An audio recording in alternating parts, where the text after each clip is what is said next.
aí, se eu chegasse para Racing Point no ano passado e dissesse assim, olha só, eu vou fazer o carro de vocês 1 segundo mais rápido, mas vai custar $400 mil e vocês vão perder 15 pontos no Mundial de Construtores. O que vocês acham que teria acontecido? Eles teriam topado na hora ou em 5 minutos? Pois é, isso deixa claro o quanto a FIA pegou leve com a equipe na punição envolvendo os dutos de freios, né, aí alegadamente copiados da Mercedes. Tanto que as outras equipes, inclusive, já recorreram dessa decisão. Mas não é a primeira e provavelmente não será a última vez que a FIA adota a cultura de premiar o transgressor, ou vai, para pegar um pouco mais leve, de não mexer nos resultados, por mais absurdas que sejam as formas de se conquistar esses resultados. Hoje aqui no primeiro stint, nós vamos revisitar algumas punições bem mandrakes para confirmar que definitivamente essa prática não é de hoje. É depois da vinheta.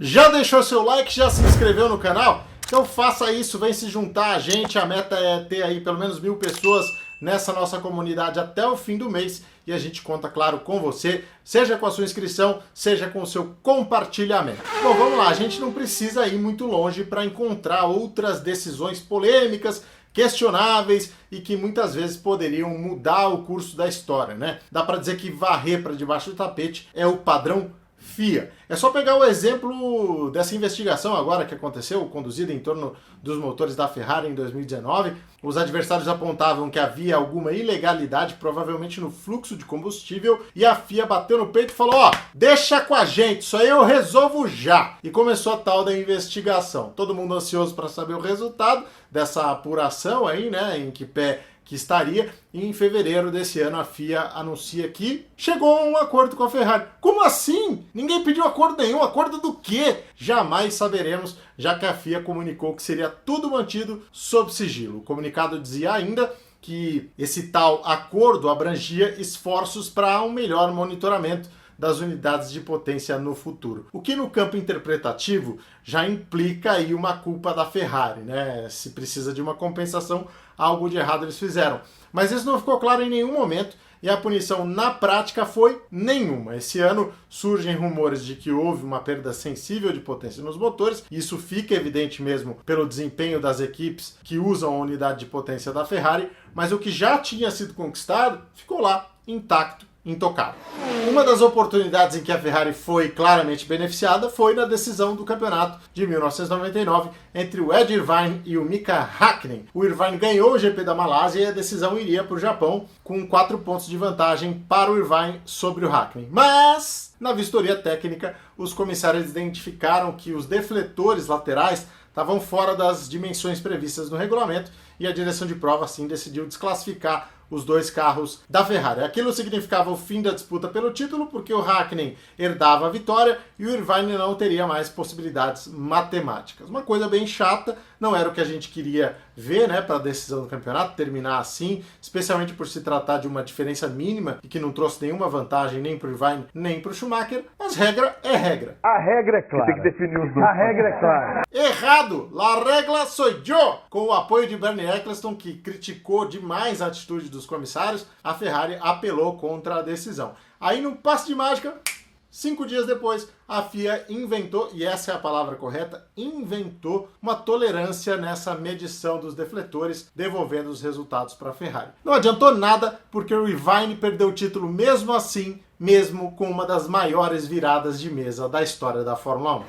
Quer outra, olha só, essa aqui menos em cima da Ferrari e mais do Schumacher. Aquela decisão do campeonato de 1997, em que o Schumacher joga o carro para cima do Villeneuve. A FIA tinha prometido punir severamente quem agisse de forma antidesportiva na corrida, especialmente pelo histórico do Schumacher, que já tinha feito esse mesmo absurdo e ficou por isso mesmo lá em 1994 com o Damon Hill. Eu creio que vocês sabem que isso é o mesmo que traição. Então quer dizer que dessa vez eles pegaram pesado, certo? Desclassificação, suspensão, os caramba. Pois é, teve suspensão? Sim. Schumacher foi suspenso da Fórmula 1 por 1 ano. Mas veja só, com sursis, que no dicionário jurídico, tornando as coisas bem simples e que me perdoem os advogados, quer dizer que você não precisa cumprir a pena. Que maravilha, hein? E a desclassificação, como é que foi? O Schumacher também teve uma desclassificação. Ele foi desclassificado do campeonato todo de 97. Então vamos lá. 5 vitórias a menos, 8 pódios a menos, é isso aí?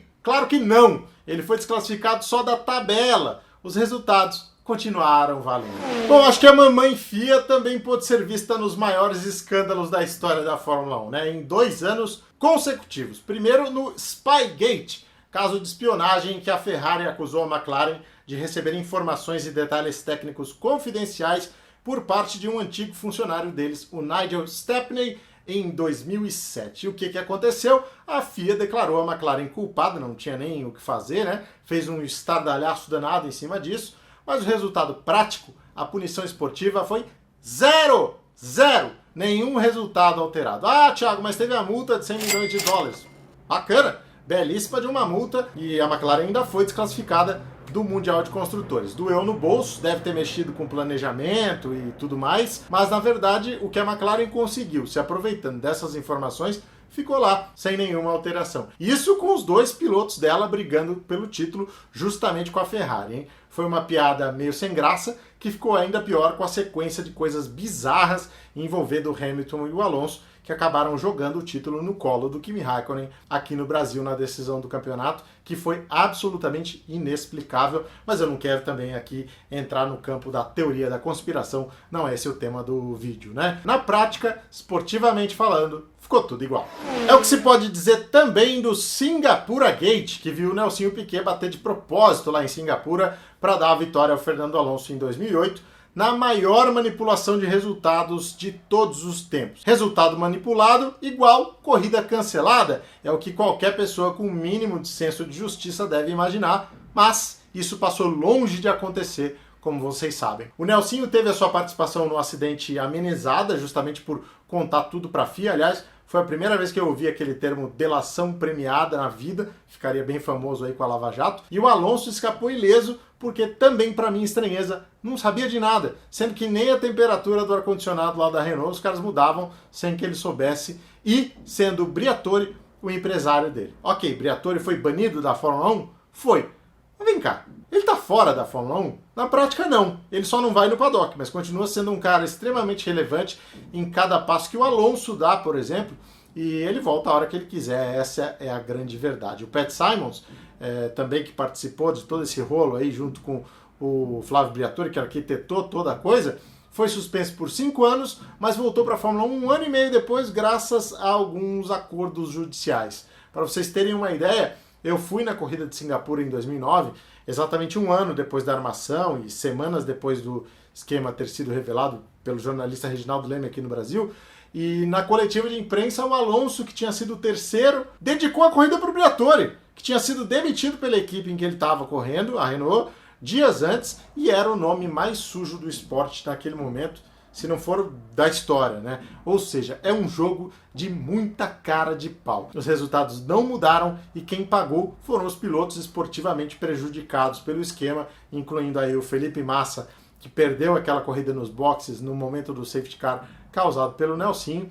O que tudo isso indica é que foi mais uma prova de que as punições da FIA são sempre de mentirinha, né? Elas nunca mesmo vão mexer com o esporte, nunca vão mexer com os resultados, ou seja, tá liberado, moçada! Esse mundo aqui é dos espertos. O que esse cara fez hoje aqui, ele tinha que sair direto da delegacia, porque ele roubou nós bonito feio aqui. Claro que existem muitos outros casos, como o da Mercedes em 2013, que fez um teste secreto de pneus em Barcelona, usando o carro daquela temporada, o que era proibido, e a FIA simplesmente se saiu com uma repreensão aí para a Mercedes e para a Pirelli, sem maiores consequências para ninguém. Então é uma coleção muito extensa que a gente poderia passar aqui horas falando, né, de casos semelhantes. Mas eu quero recuperar pelo menos um caso em que de fato deu ruim, né? São mais raros, mas esse eu me lembro como se fosse hoje e foi uma pena um pouco mais à altura da ilicitude, por assim dizer. No GP de San Marino de 2005, os carros da British American Racing foram desclassificados em função de um esquema ali de duplo tanque de combustível que dava uma engambelada no peso mínimo do carro. Na vistoria técnica daquele GP, quando a FIA pediu para esvaziar o carro para pesagem, os comissários descobriram que ainda tinha 15 litros de combustível escondidos no carro, um lastro ilegal, porque dava chance em alguns momentos de o carro andar abaixo do peso mínimo. Ah, agora eu entendi! O Jenson Button tinha sido o terceiro colocado e o Takuma Sato o quinto, e os dois foram desclassificados da prova. A FIA decidiu ainda que a equipe ficaria 2 corridas suspensa do campeonato, o que de fato aconteceu. Uma punição extremamente forte, que poucas vezes se viu na categoria, e aí fica aquele questionamento. Andar abaixo do peso mínimo é mais grave do que espionagem? É mais grave do que manipular o resultado de uma corrida? É mais grave do que copiar peças de outra equipe em um Mundial de Construtores? Pois é, não parece muito coerente. Hora de abrir espaço aqui para os comentários que vocês deixaram ao longo da semana, nos últimos vídeos. Você sabe, todos os comentários são lidos, todos os comentários são respondidos e alguns são selecionados, inclusive, para estar aqui no vídeo com a gente. Olha só, o Cauã diz o seguinte: o Hamilton absolutamente, com certeza, sabe colocar uma estratégia positiva em prática no meio da corrida. O Cauã responde aqui ao que eu disse no vídeo de resumo da corrida da Inglaterra, né, dos 70 anos da Fórmula 1, que poucos pilotos teriam a capacidade de fazer o que o Max Verstappen fez, né, de peitar a equipe para mudar a estratégia com a corrida em curso. É verdade, o Hamilton é um desses caras, é um cara que poderia fazer isso sim. O Maicon, torcedor do Fortaleza, diz aqui, ó, Kvyat também fez uma corridaça, de 16º para 10º. Torço muito por ele e espero que fique mais alguns aninhos na Fórmula 1. Ótimo vídeo, parceiro. Pois é, Michael, você deve ser o único torcedor do Daniil Kvyat no planeta. O Eric Abraão, impressionante como as Mercedes comeram pneus hoje, mesmo os duros. E a Red Bull estava muito equilibrada, mesmo o Max não sendo o piloto de tocada mais leve da categoria. O mais legal será ver o Verstappen lutando realmente pelo título, para ver se ele continuará insano ou não. Eu aposto que sim, diz aqui o Eric Abraão. O Verstappen, se ele vai continuar insano como ele é, disputando o título, acho que não, porque aí você começa a pensar mais em pontos, né? Por exemplo, essa atitude que ele tomou no domingo passado, de peitar a equipe, de ir para cima, de se arriscar mais, acho que ele não vai poder quando ele estiver efetivamente disputando o campeonato. Fim de semana de Grande Prêmio da Espanha no circuito da Catalunha, pista que fica a cerca de 30 km distante do centro de Barcelona. Primeira corrida nesse circuito foi em 1991, mas o Grande Prêmio da Espanha é bem mais antigo e entre idas e vindas já está no calendário desde 1951, passando por 5 pistas diferentes. Pedralbes, Jarama, Montjuïc, Jerez de la Frontera e Barcelona, sem contar a pista de rua de Valência, que recebeu por alguns anos o Grande Prêmio da Europa. O maior vencedor do Grande Prêmio da Espanha é o Michael Schumacher, com 6 vitórias, e esse é um recorde que Lewis Hamilton não vai conseguir alcançar esse ano, hein? Finalmente um recorde que ele não vai conseguir bater, já que ele tem só 4 vitórias na Espanha, incluindo as últimas 3 edições. Essa pista é sempre palco da pré-temporada, já que o clima na Espanha é bem melhor do que nos outros países do inverno europeu, e a equipe que mais andou lá nos testes de pré-temporada de fevereiro, adivinha qual foi? A Mercedes, com 903 voltas e mais de 4.000 quilômetros percorridos, o equivalente a 14 corridas. O mais rápido nos testes, considerando os 6 dias de treinos que as equipes fizeram por lá, foi Valtteri Bottas com 1:15.732, seguido pelo Max Verstappen e pelo Daniel Ricciardo. O Lewis Hamilton terminou com a 5ª melhor marca. Mas é claro que a coisa mudou muito desde então, não só nos carros, né, que estão mais desenvolvidos aí, mas também na temperatura, já que vai estar um calor do cão na casa dos 30 graus, e pelo que a gente viu na Inglaterra, isso pode ser má notícia para a Mercedes.